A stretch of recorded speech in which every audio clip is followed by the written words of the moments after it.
My name is Adrie Wisman. I'm 57, live in Emmen, and I do a lot of things, as you can see here by the logos.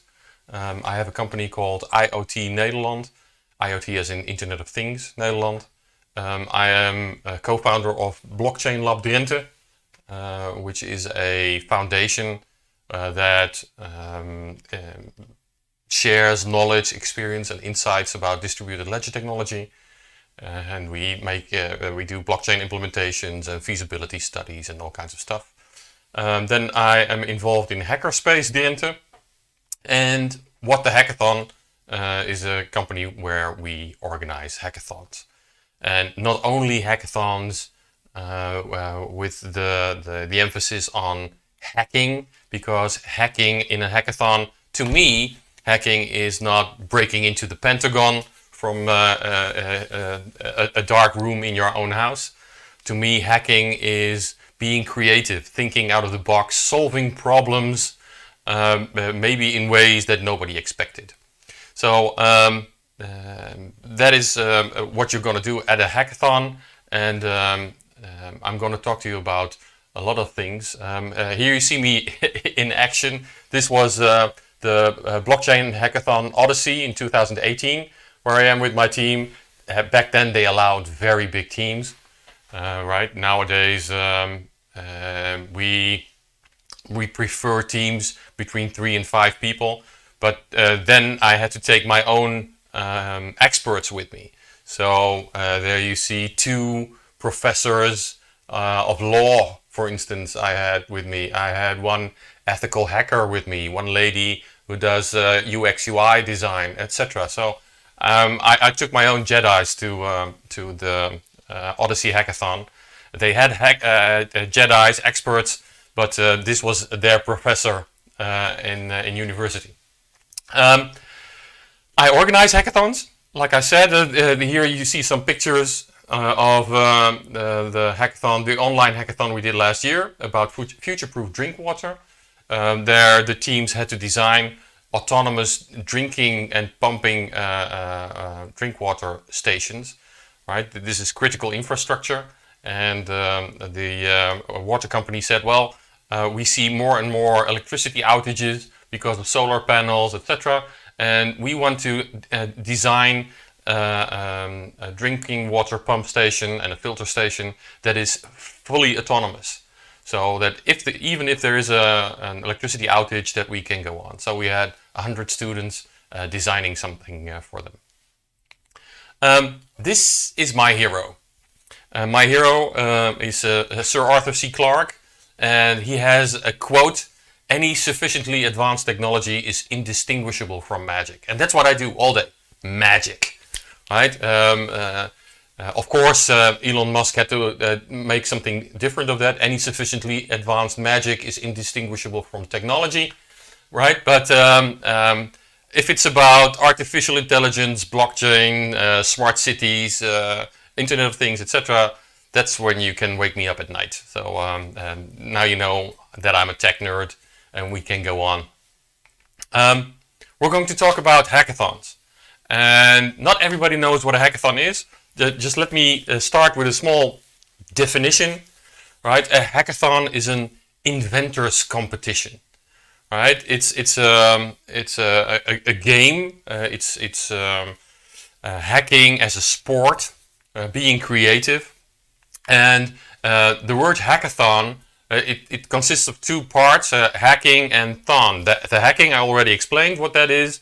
The thon is because such a competition lasts for 30 hours in one straight line. So the hackathon I'm going to talk to you about, for instance, is starting on a Saturday morning at 10 o'clock, and it goes on in one piece until Sunday afternoon 4 o'clock. Now that is quite some time, right? So on one hand, on the other hand, it's always too little. You've got so much to do, so much to work on, that 30 hours will go by in a flash. So that's what an inventor's competition is. Now, there is a lot of things to gain, right? You can gain a ton of knowledge. You will learn so much at a hackathon. You can get a lot of hands-on experience, right? There are these challenges in different tracks with different backgrounds, and you get a lot of experience and learn from your peers and your team and other teams, and that is of a very high value. You can find new friends, right? I know from networking events, especially when there are the directors and the bosses present, they have something which they produce, and they always do this. I have a little secret, and I keep it for myself, for my company, etc. And maybe I am here to write down 1 or 2 orders, but I'll tell nobody how it works.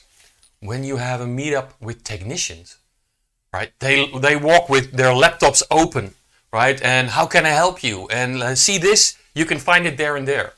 Technicians are much more open, and they are instantly making friends when you're talking about the same topic. So a hackathon, I've seen a lot of hackathons being the basis of lifelong friendships. You can meet important contacts for your network, domain experts, potential employers. Not our hackathon, but you see a lot of recruiters at hackathons, right? So I've had a lot of people attending hackathons where they end up working for TomTom or whatever. You have a chance at nice prizes, right? Lots of hackathons have cash prizes. We also do. We have, for instance, for best overall, it's €1,000 for the team, which is not bad for a weekend work. Don't get me wrong, the IP, the intellectual property, stays with the team, right? So you get the cash and you get to keep all the rest. Maybe your idea will grow into a real product or a real service, right? There are many hackathons that were the basis of new products. For instance, Twitter started at a hackathon, right? Which is quite a large company at the moment.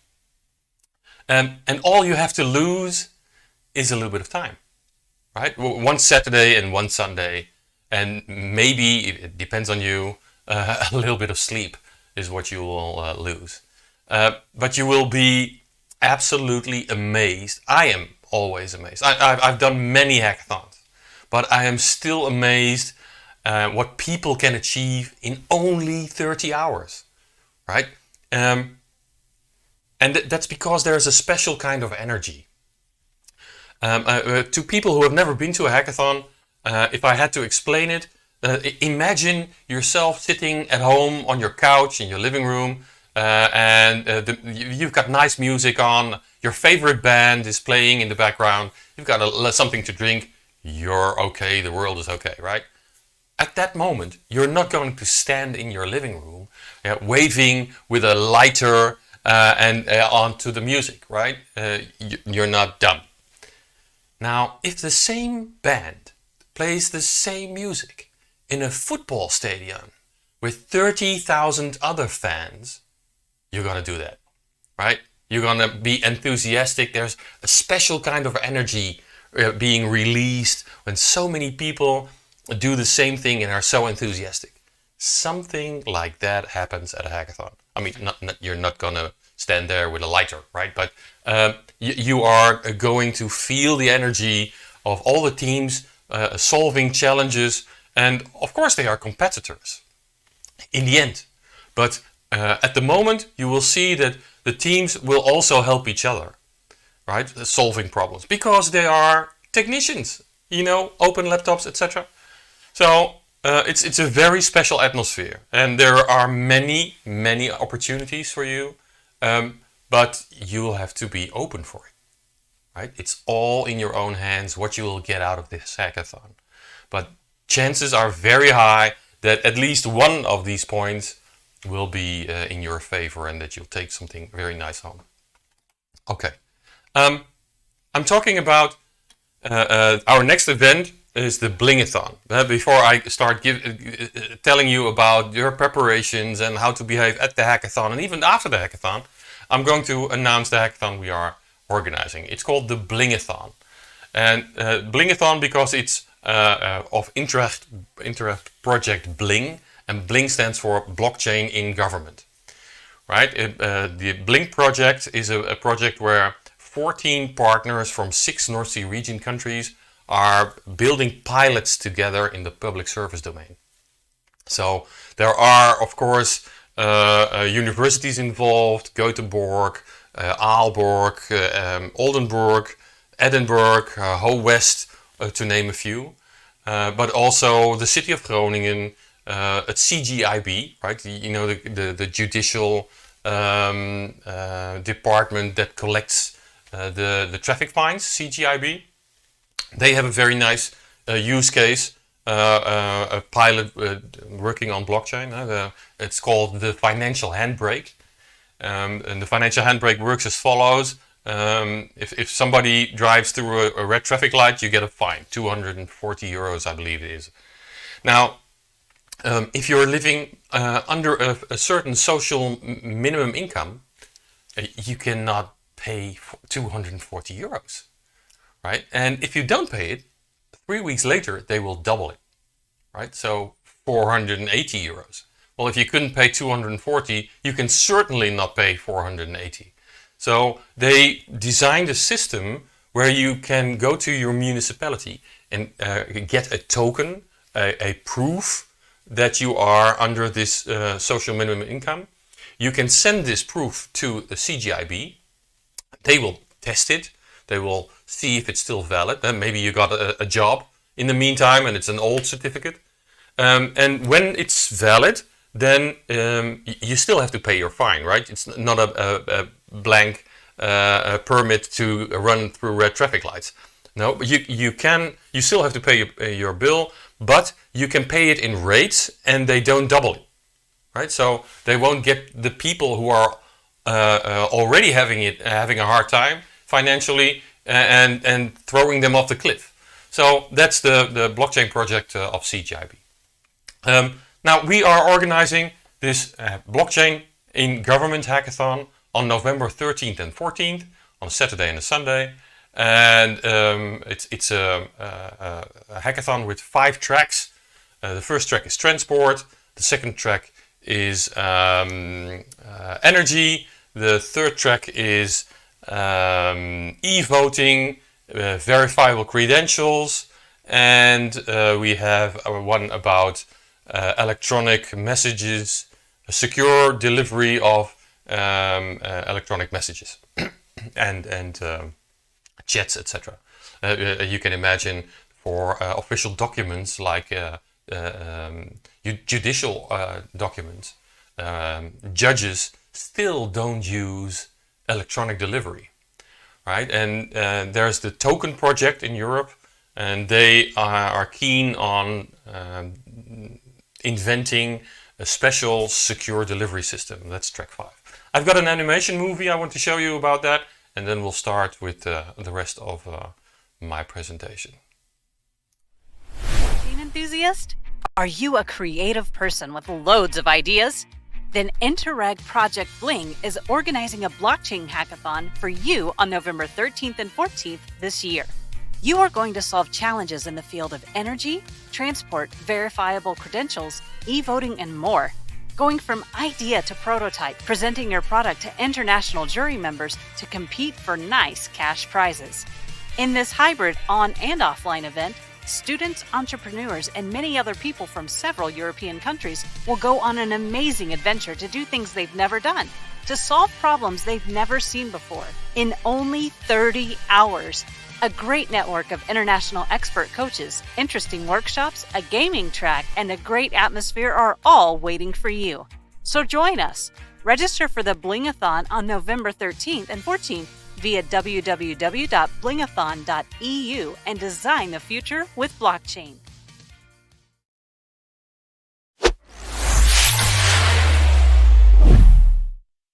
Okay, and I'm back.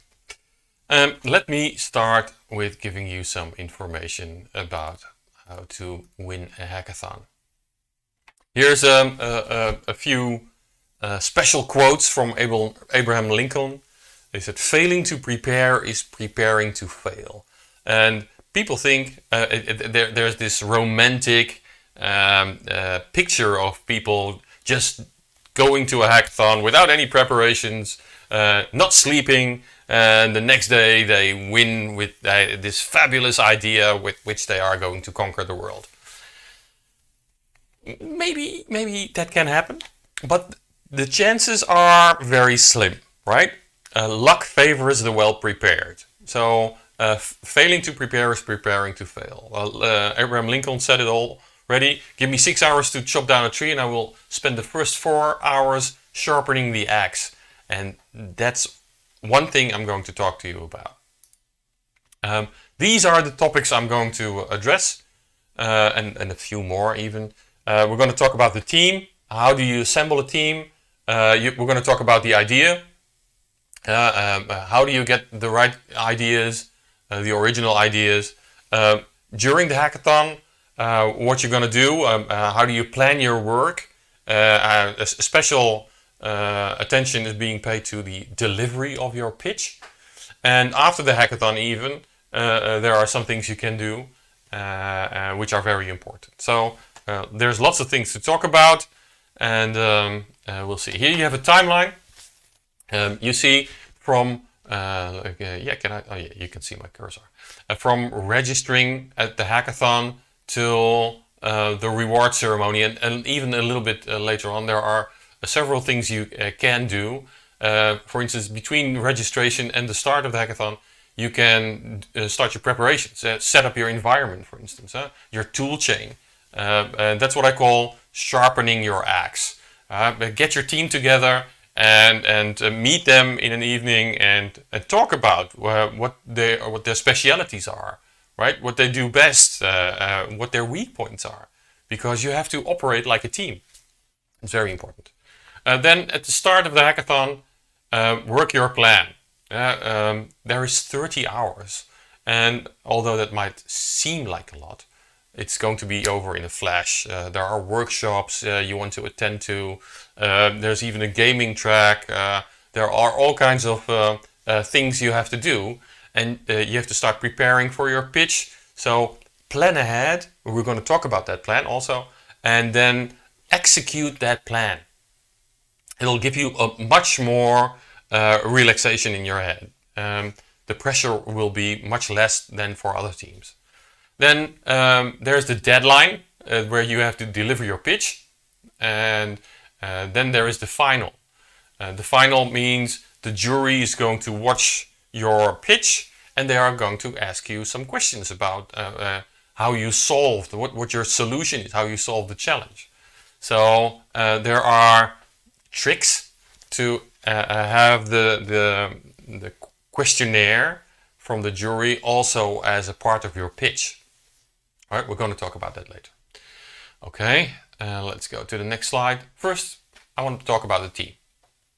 Now, you saw in my picture, I had 7, 8, 9 people in my team. That is way too large. Right? The best size for a team is 3 to 5 people. If you go above 5, 6, 7, 8, then you will have a hard time keeping everybody engaged. Right? You would have to make teams of 2 persons, and it's very hard to keep everybody on their toes. On the other side of the spectrum, if you go under 3 people, then there is too much to do. Right? I just mentioned the delivery. Right? You have to have somebody who is good at pitching. Right? This person cannot start 3 hours before the deadline. He needs at least 20 hours, 25 hours to prepare the pitch. And maybe you say, well, we don't have a product yet. No, but you'll start with a team name, right? And then you will have an ideation session about your product, how you're going to solve it.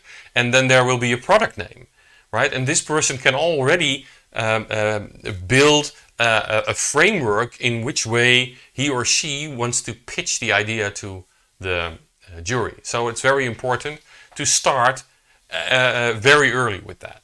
Now, if your team is too small, right, then you'll miss out. There is no time to do end coding and pitching, etc. Then the second thing is the right mix of skills. Now, everybody thinks that when you attend a hackathon that you need coders and as many as you can get.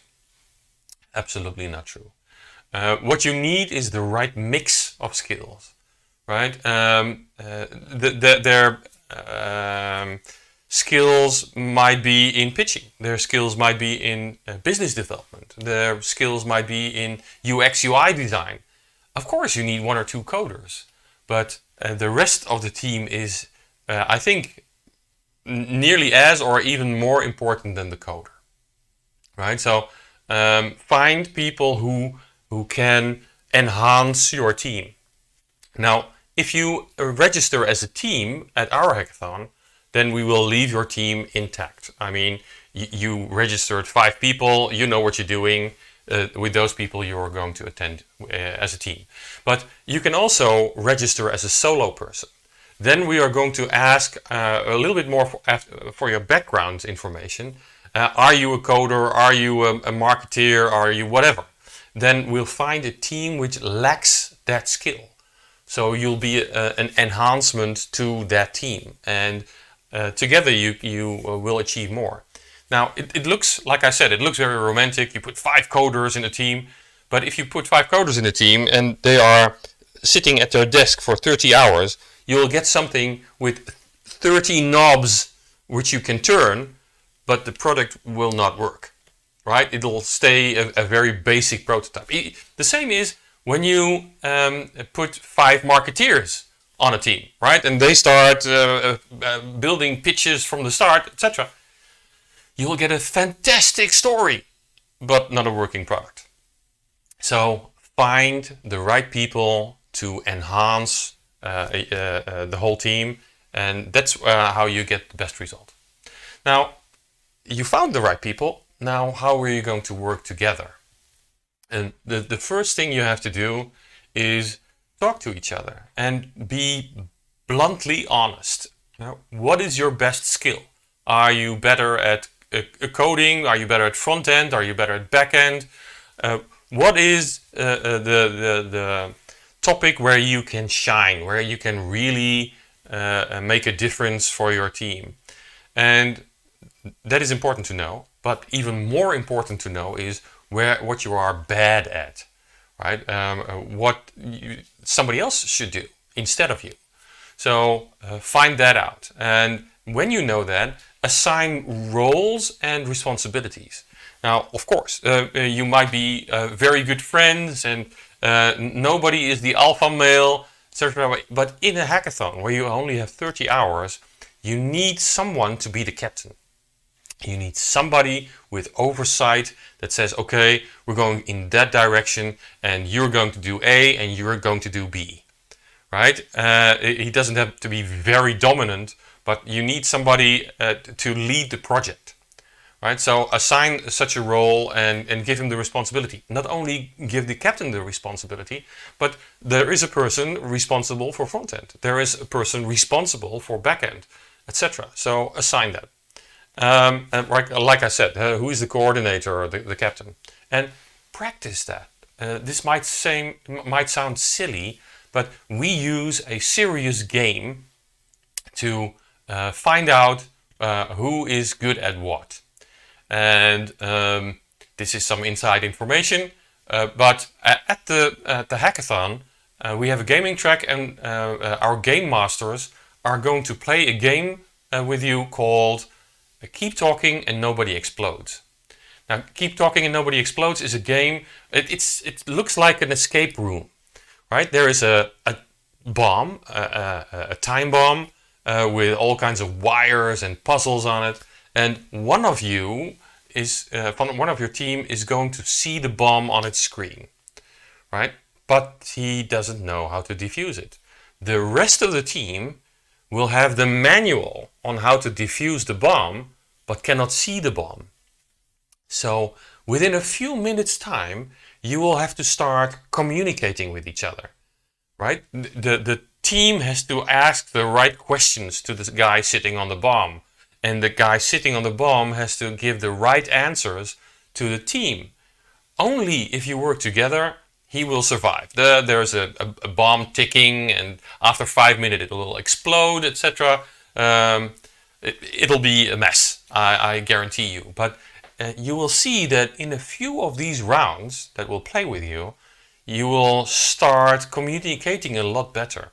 You will find out who is better at cutting wires and who is better at pressing buttons. And with cutting wires, I mean, for instance, right? There's the first puzzle on the bomb, and in the book it says, okay, how many wires are there? So the 4 people sitting on the other end of the table will ask, how many wires?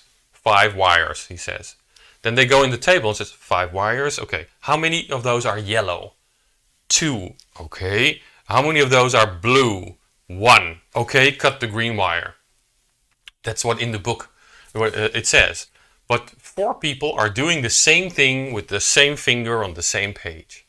Now, you should not do that. You should not work on the same project on the same page with 4 people at the same time, right? So the bomb will explode, and the next round, one person who is very proficient in reading these tables will be the one doing wires, and somebody else will have the page which says all the symbols in front of him, right? And then you'll be quicker, right? You found out, okay, Mr. Number 1 is better in wires, okay, and Mr. Number 3 is better in buttons.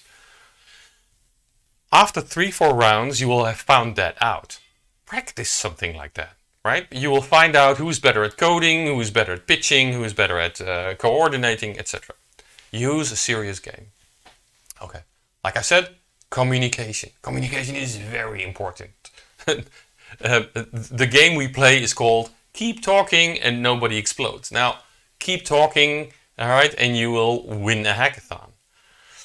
Use an open channel. For instance, like this Discord. So you can always talk to each other. You should not be talking the whole time, right? But even if you say, hey, I'm going to be working on this for half an hour, very intense, so I'm shutting off, right? But keep the communication lines open for the rest. Use a common platform to exchange data, right? Open a Git page for your team or a Google Drive, so you can send files very quickly from one person to another. And check in every hour to synchronize your work. So the coordinator, the captain, he assigns different tasks. And he says, okay, I'll see you back at 1 o'clock. Right? And then we're gonna see how far we all are. Maybe some of the team says, well, I didn't get my task done. And then the coordinator, the captain, can say, okay, I'll get you somebody else to help you. Right? So that's very important. Check in every hour. It's a little bit like Scrum. You have little sprints of 1 hour. Okay, setting up. The team beforehand installs their toolchains for coding and all libraries, etc. Make sure you are set at the line, at the starting line, on Saturday morning. You'll already have installed it. Don't do like some teams do. Okay, I come and the clock has already started, and now I'm going to see what I have to install and where do I get my tools from. Get everything ready. Be prepared. Also, for the person who's going to be pitching, install tools for filming, editing, and presenting your solution. Right? Install DaVinci Resolve and do a test session where you make a montage of anything you produced. But try not to find things out at the hackathon. It'll be very time consuming. Okay, that was the team. Now, the idea. So you're set up, you've heard the challenge at the hackathon that I organize. Beforehand, you will have an idea of what's going on in the track, the challenges, but you will not get the details. You can express your preference. We would prefer to work in track number 1, and our second preference is track number 3. But the morning of the hackathon, you will be officially assigned a track, and you will hear the details of the challenge. So you can start working from that moment on. You cannot prepare already a solution the weeks before, because that would be unfair to all the other teams. Now, the solution starts with the problem, right? You have to really, really understand the problem. And what I always say is find out like a doctor. Where does it really hurt? Yeah, when it really hurts somewhere, then people want to pay you for the solution. So the more pain they have, the bigger the problem they have, and the more acute the problem they have, the better the solution will be fitting and will be appreciated. And ask domain experts. Right? There's always a challenge owner who is presenting the problem and looking for a solution, and there is a domain expert with in-depth knowledge about that domain. Right? So if it's about transport, there will be someone provided that knows all about container transport and ports and shipping companies, etc. Right? And in the energy track, there will be people present that know everything about energy. So ask these domain experts. The more you ask, the better your solution will be, the more fitting, like a glove. Now, how to get to the best idea, right? You cannot say tell somebody go and sit there for 10 minutes and invent something new, right? So we have ideation sessions. With ideation session, I mean we have Friso Visser coming in. He does creativity sessions with the guys from Disney, from Greenpeace, etc. I'm very pleased that he's coming, and he will give you a number of techniques to be creative, to think about new ways to solve the problem. Now, start by, as soon as you have something, start by choosing a fitting team name and a product name. I already talked about that. It's better to have a name than that the jury will say, well, that's the guy with the dark hair, right? The team of the guy with the dark hair. No, you will find something. It doesn't have to be the Flying Tigers, so to speak, right? But you will find a team name with which you as a team can identify. And you will do the same with the product name. Otherwise, it will also end up as, yeah, that's the solution where they used that and that to do that and that.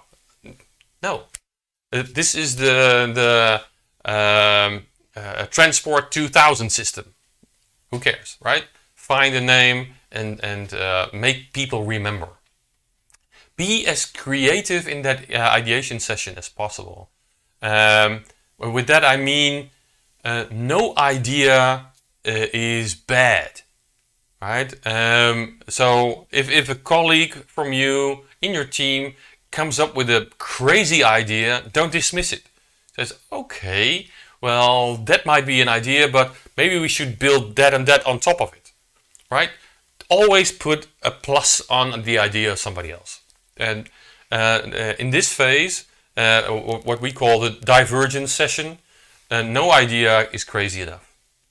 So go and take a piece of paper, brainstorm with the whole team, write down every idea. Make a list of 50 ideas, even the total crazy ones. Write them down, because it's easier to scratch them through, to dismiss the idea, as to come up with ideas. Right? And don't go for the obvious ideas. That's what the rest all does. So if you sit down and you have a brainstorm with your team, throw away the first 3 ideas, right? That's what the rest also has. Those are not good enough. Those are the obvious solutions. So probably somebody already tried them. But go for solution number 4, 5, 6, or 10. Right? So write down every idea and enhance each other's ideas. Then you go, when you have those 50 ideas, go into a convergence session. So narrow it down. Take those 50 ideas and scratch 47 of them. So from those 50, you will kill 47 ideas of which the risk is too high, or you will take too much time to build it, or whatever. You'll keep 3 ideas talk them over, and then come up with the one you're gonna make. Right? So convergence is all about deleting all the obvious solutions and the ones that are too hard to make, and divergence is about making a list as big as possible. Then, when you've done that, get some feedback. Right? Ask a domain expert, which is always around, if he or she likes the idea, if they think it has a chance. Right? Ask as many people as you can. Profit from their knowledge. Right? So get feedback. Then, during the hackathon, well, these 30 hours, the clock is ticking, and it can be a little bit stressful. Right? So try to eliminate stress by planning ahead. Right? Before, in the week before the hackathon starts, go and sit down with your team and says, okay, the first 3 hours we're going to do ideation, and after 3 hours we're going to put our plan on paper, because you have a pre-pitch event at 2 o'clock on Saturday, where you have to present your version 0.000001 to the coaches and the domain experts. And these domain experts have only one task. They are just not allowed to say yes but. Right? If you present an idea and they say yes but have you thought about that and that and that? No, they're not allowed. They are only allowed to ask, how can I help you? What do you need from me as the expert to help you get to that solution? All right, so plan that ahead. Plan the whole hackathon. When are you going to sleep? Right? Are you going to sleep? I would recommend you do, but plan that. I think we're going to go to sleep from 1 o'clock to 6 o'clock, for instance. Right? When you have that plan, it will decrease the stress level you will have. Yeah, there it is.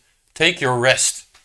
Right? It seems very romantic. I've had a hackathon of 48 hours and nobody slept, and we had a great time. Believe me, I've been at hackathons of 48 hours. There's nothing glorious in working 48 hours. You'll get dead tired. You'll start making errors. You'll have to do a lot of debugging. Don't do it. Take your rest. Switch off now and then, and you'll get lots of energy to continue in your project. Scrumming your way through. I talked about this earlier. Make hourly sprints. Assign tasks, and don't make those tasks too large. Something that could be achieved in around 1 hour. And then after 1 hour, you reconvene, you talk about where you are, what your next sprint is going to be for the next hour. Then in your plan, in your scrum, in your sprints, put a lot of focus on main goals and sub goals, right? You have only 30 hours. 30 hours is not enough to find the cure to cancer, right? So define what is the main goal. What are you going to need to convince the jury that your idea is the best in the world, right?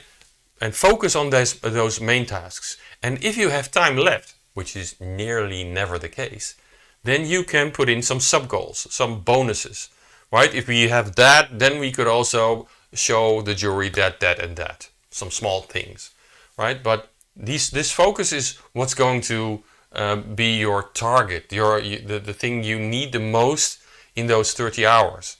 That focus is on these main goals is the real power of a hackathon.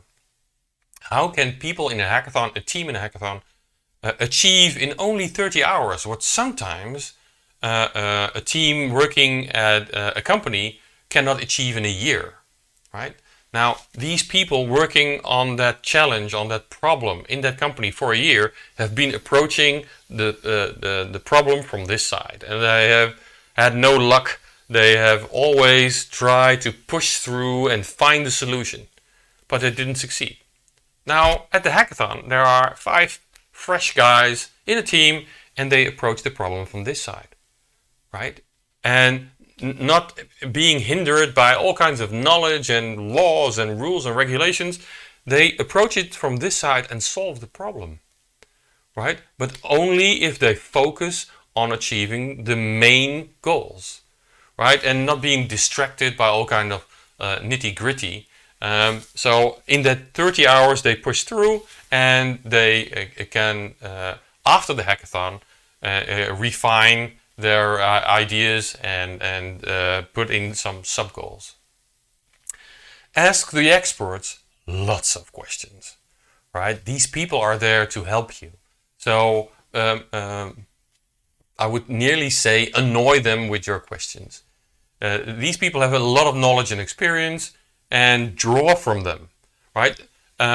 They won't do your homework for you, right? But if you're stuck, they will help you and use their expertise to get you going again, right? In a hackathon, we have a quote which is from the startup scene, right? If you're not stuck, then you're not pushing hard enough. So you will be stuck lots of times, right? Where sometimes you don't see how you can get out of it. Ask experts. These guys will try to help you as much as possible and get you unstuck. And then they say, your controls, now you have to go on with the work yourself. But they have the same goal as you. They are there to get all the teams to the next level. Iterations of your product, service, or idea. Very important. So you're trying to set up a minimal viable product, right? You want to convince the jury that your idea will work eventually, right? And so this is a blockchain hackathon. So you will do some transactions. You will have to write maybe a smart contract or whatever, and you'll show them that it works.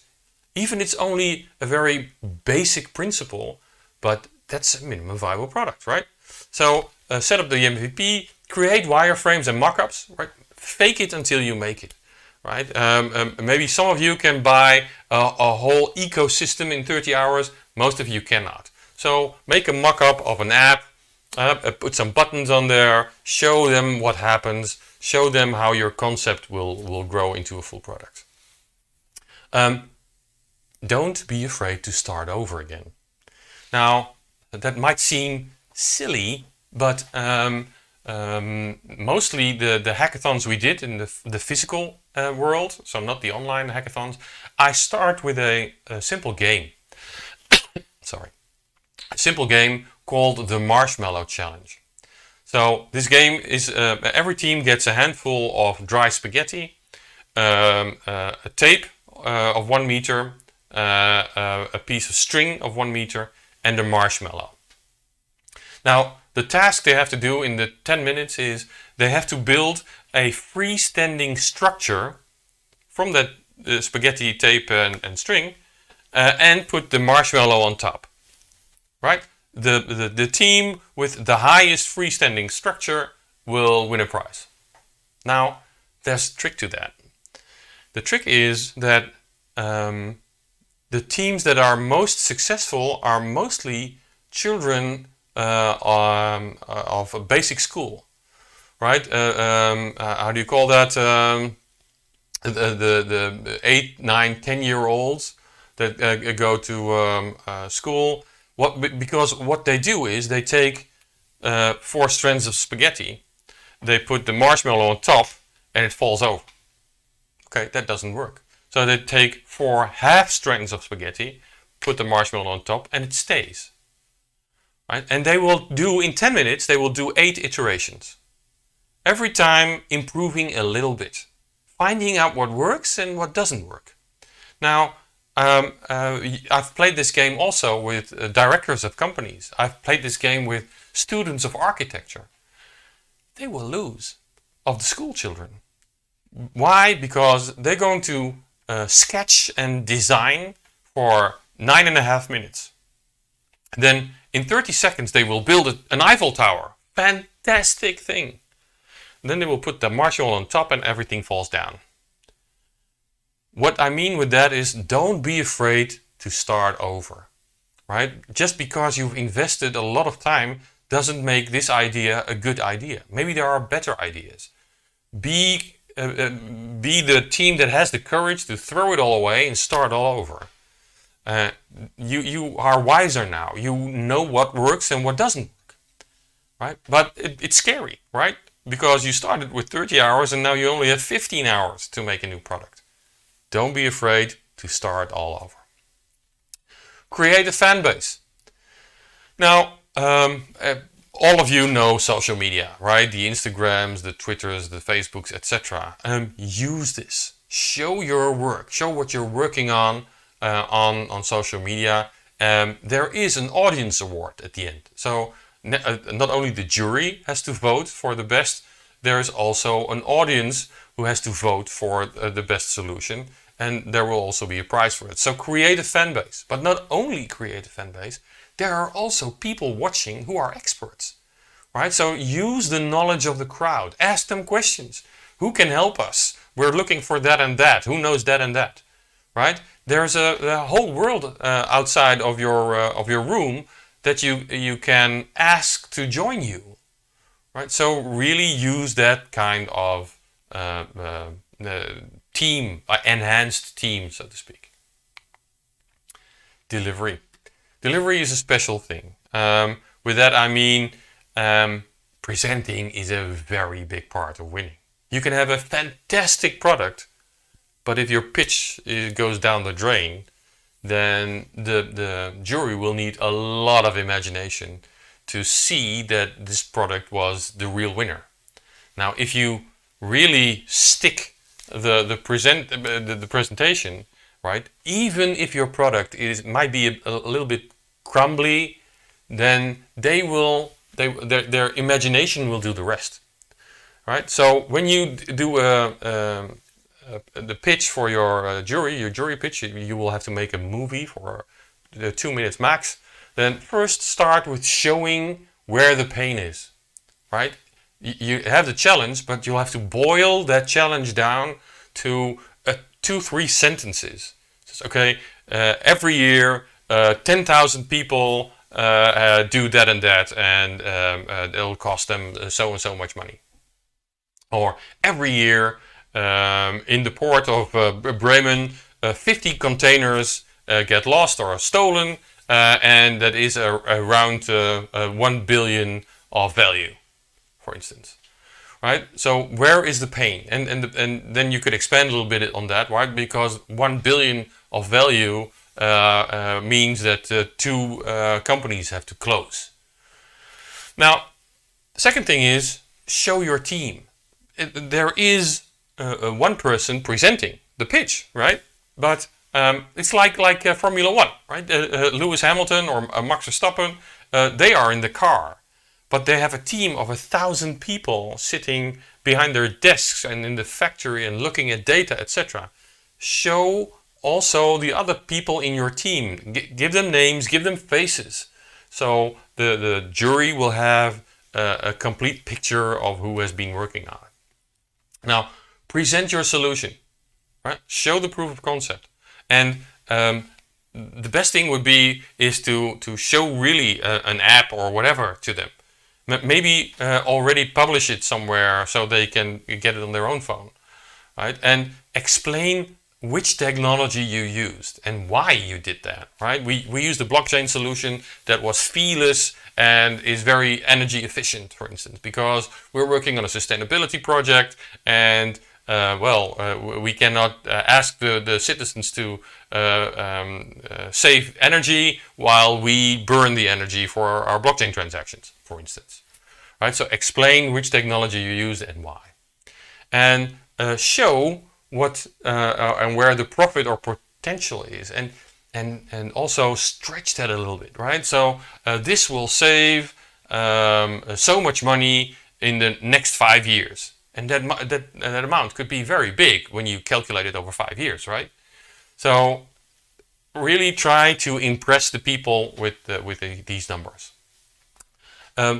Be very wise about it. Invest time and effort in presenting, right? A chain is as strong as its weakest link, right? So you could have a great product, a bad pitch and you'll break the chain. Otherwise, way around also, right? You can have a fantastic pitch, but the product is crappy, right? They will see, they will notice. So have your pitcher invest lots of time. Practice the pitch before you record it. It might seem obvious, and there are people who can just go and stand before a camera and do their thing, right? I'm doing an improv right now.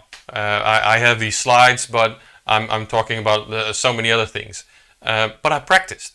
I've done this before, right? So if you are working for your team, go and practice your pitch, how you're going to do it, and then record it. And because you record it, you can do it again, right? It's easier. There's less stress when you record a pitch. Just throw it away and start over. Okay, write it down, get the timing right, will get you less nerves, right? Unless you are a professional presenter, you'll probably not do this every day. So write it down, no problem. And present with confidence. This is the solution to the problem, right? With this, your problem is going to go away. The pain will go away forever. Lots of confidence. You are going to win the hackathon. Your team is the best. Then the trick. Anticipate the questions from the jury. Study the jury members. Ask who's in the jury. Google them. Look at their background. Is he a technician? Is this somebody with a financial background? Then he will probably ask, hey, how much does it cost? How much will it bring? Etc. So study these people and try to anticipate the questions. Make a list of questions they could ask and already have the answer ready. So you don't have to improvise. You don't have to rethink what you're going to say. Well, somebody will ask you, okay, but you made this beautiful blockchain ecosystem, but how many transactions do you expect for a city like Groningen with 150,000 residents? How much will that cost a year? Then you should already have your answer ready, right? And then you can use this question time for pitching, right? So your pitch will not be 2 minutes, but it will be 5 minutes. You will convince them, you will show them with confidence that your solution is the one that is the best. After the hackathon is over, done with. You're a bit sleep deprived. I hope you will have your resting time. Don't work for 30 hours straight, but take 5 or 6 hours sleep. Or even do a power nap in the afternoon, whatever suits you best. Next day you will have to relax, charge your batteries, so to speak. And then in the week after that, debrief with your team. Okay, what was good? What was bad? What could have we done better, right? Because that's also a very big learning point. Right? See, look what the other solutions were, and did you think of that, or how would you have done it with that solution in mind?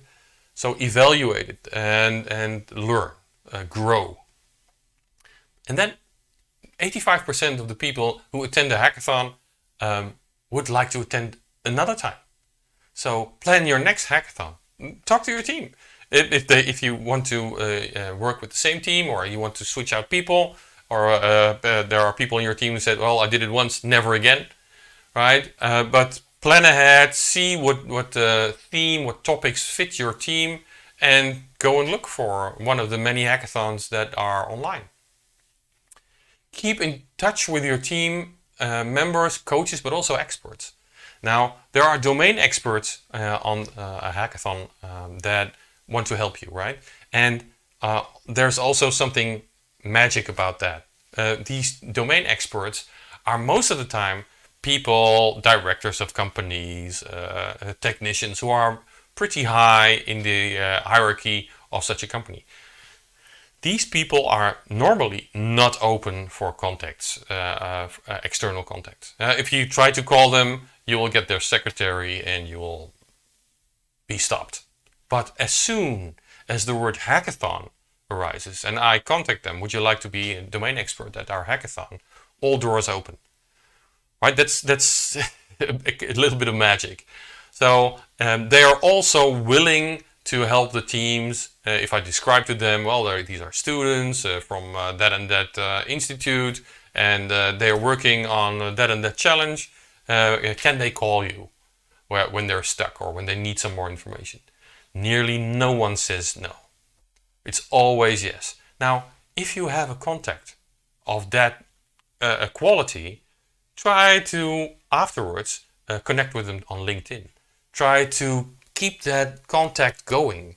That could be very beneficial for your future. So keep in touch with these coaches and experts also, right? For instance, Daniel Dussoil is on our jury, right? If you contact him afterwards and you connect to him on LinkedIn, you said, hey, you were a jury member at my hackathon, we were in that and that team, can I connect to you? That will be beneficial to you. He's a high honcho at EPSI, the European Blockchain Service Infrastructure, for instance. It's always good to have that kind of contact. So when I was at the Odyssey Hackathon, we were building a digital last will and testament, right? We needed something from the tax office. Now, having good contacts can make a big difference. And there were Jedis walking in the room. There was even Prince Constantine walking around.